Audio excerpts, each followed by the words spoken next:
kepada yang berbahagia Dato' Izumi, Majlis Pelancaran dan Forum Dasar Negara bagi Amalan Baik Peraturan MPGRP yang disempurnakan oleh yang berbahagia Tan Sri Dato' Sri Muhammad Zulkifli Ali KSN pada 30 Julai 2021, which is exactly also less than 1 month ago. Agile regulation antara amalan yang baik yang telah dicadang dan berbincang oleh ahli panel forum pada hari itu. Datuk merupakan salah seorang ahli panel dalam forum tersebut. Bolehkah Datuk bagi sedikit pembenangan mengenai agile regulation dan apakah pandangan Datuk tentang inisiatif E10 yang dilaksanakan oleh MPKK? Pada pendapat Datuk, macam mana agile regulation dapat membantu dalam pemulihan ekonomi negara terutama dalam sektor pembinaan? Datuk? Okey, terima kasih Tuan Haji Arman. Okey, Assalamualaikum dan good morning kepada semua peserta-peserta.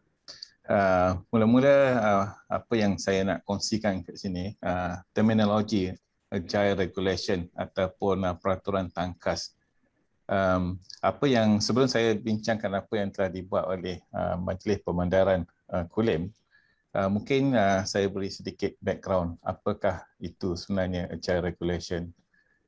Kalau kita tengok agile regulation ni sebenarnya adalah adoption and adaptation of law to the situation at early stage. Maksudnya apabila ada satu kaedah untuk membuat satu aktiviti, sama ada untuk aktiviti bisnes ataupun proses-proses menjalankan peraturan, pada peringkat awalnya apabila ada sesuatu kaedah yang baru, tidak ada peraturan yang bersesuaian.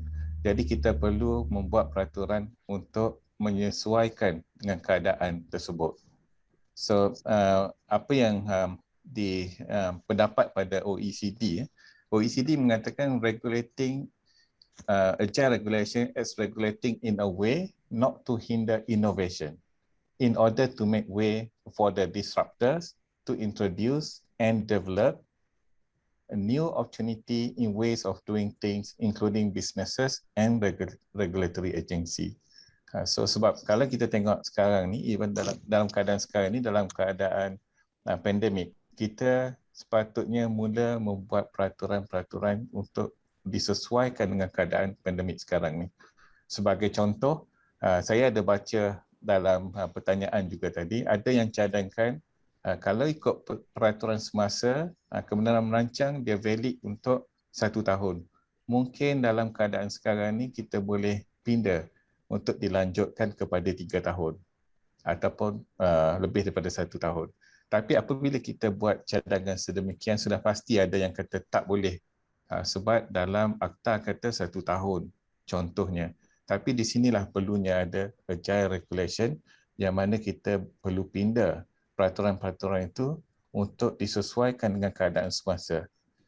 Kemudian saya juga tertarik dengan macam mana tadi yang ditunjukkan oleh Puan Wanida dan juga Puan T berkenaan penggunaan Dropbox di kaunter. Itu adalah satu contoh macam mana berlakunya perubahan pada peraturan. Kalau sebelum ini mesti kena bersemuka, kena cop terima, tapi sekarang ni kita telah berubah ke arah penggunaan Dropbox, tak perlu jumpa face to face.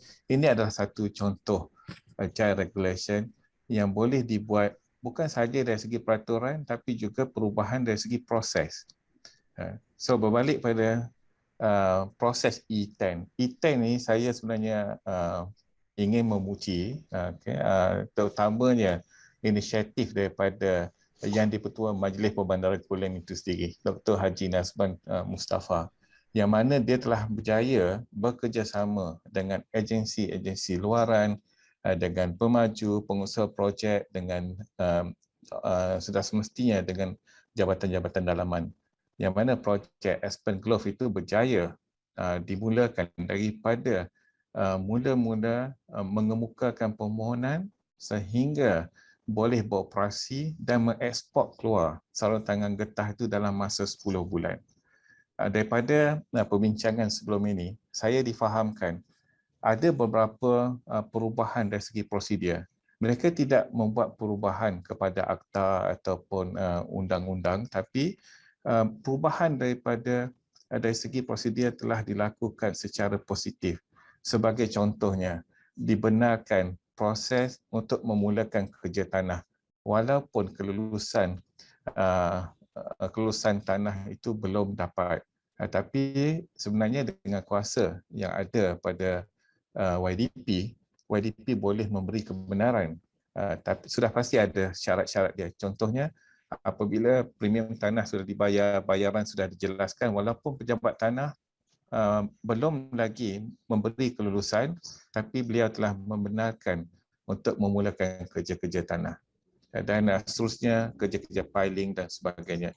Jadi kita tidak perlu, kalau dalam peraturan sedia ada, kita kena selesaikan isu tanah dulu. Lepas tu, selepas selesai conversion dan sebagainya, baru boleh submit untuk kebenaran merancang, kebenaran kerja tanah. Dan proses itu akan mengambil masa yang lama. Mungkin lebih daripada 1 tahun, baru dia boleh mula. Dalam kes ini, tak sampai 1 tahun, kilang sudah boleh beroperasi. Dan ini adalah contoh agility ataupun kita kata agile nation, warga yang tangkas yang mana kita boleh adapt dan adopt pada situasi untuk selesaikan masalah bagi menguruskan sistem dan juga permohonan dengan cara tangkas dan cepat. Sebab dia akan bagi manfaat kepada bukan saja kepada PBT, kepada pemaju operator kilang tersebut, tapi dia memberi peluang pekerjaan juga kepada penduduk-penduduk di sekitar. Saya difahamkan lebih kurang 2,500 peluang pekerjaan baru disediakan dengan penyiapan kilang ini. So, Tuan Haji Arman, itu saja setakat ini saya kongsikan. Okey, terima kasih Datuk. Terima kasih. Okey, terima kasih Datuk.